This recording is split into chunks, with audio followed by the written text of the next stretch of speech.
So we have obviously diakonos is applied to women.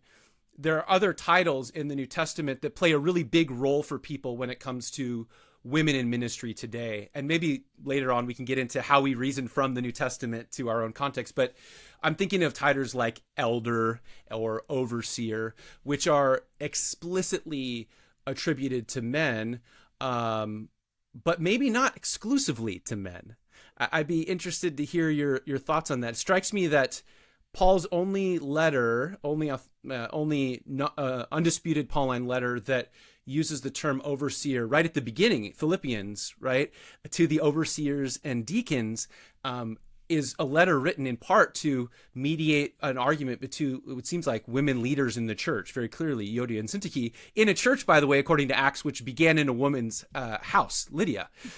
So I think that's fascinating that that's the term we have, overseer, there at the beginning. I don't think it strains credulity to think that these two women might have held that title in that church. So I don't know. I'd just be curious to hear your thoughts on how we might think, just historically, how likely it is that the episkopos or presbyteros title might have been used of women in some ancient churches.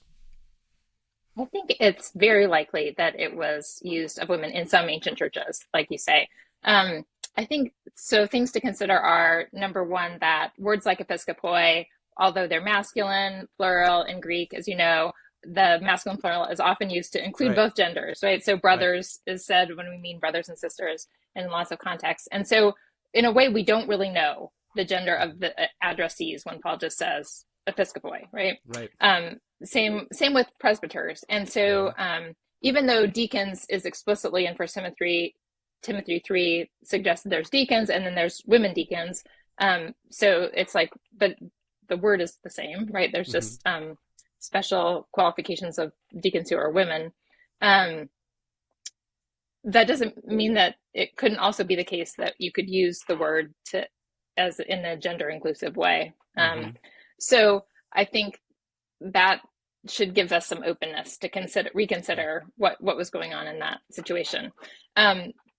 There are, in later periods, there is evidence of women as presbyters, which is what we now would call elders, or priests, and even as bishops, right? There are a couple of inscriptions or mosaics that suggest that there was a woman who was a bishop, and there are also some places where women elders maybe even seem to be traditional, because there are a couple of sources in the same area suggesting that was the case. And so the fact that this isn't common doesn't mean that it was forbidden, right? Right.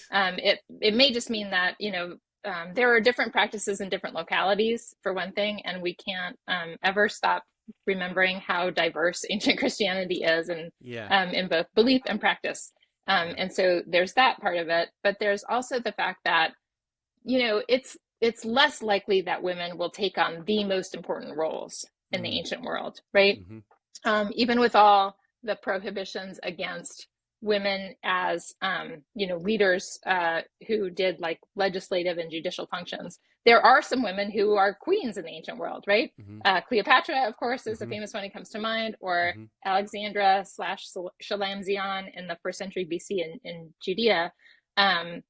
So it's possible, even though it seems to be forbidden, right? But it's just not very common. And I would say the same thing is probably true in the Christianity as it emerges, that women are in those higher roles, but only sometimes, right? And it's more common to find women's leadership in all kinds of other forms, and less so as the bishop, for example.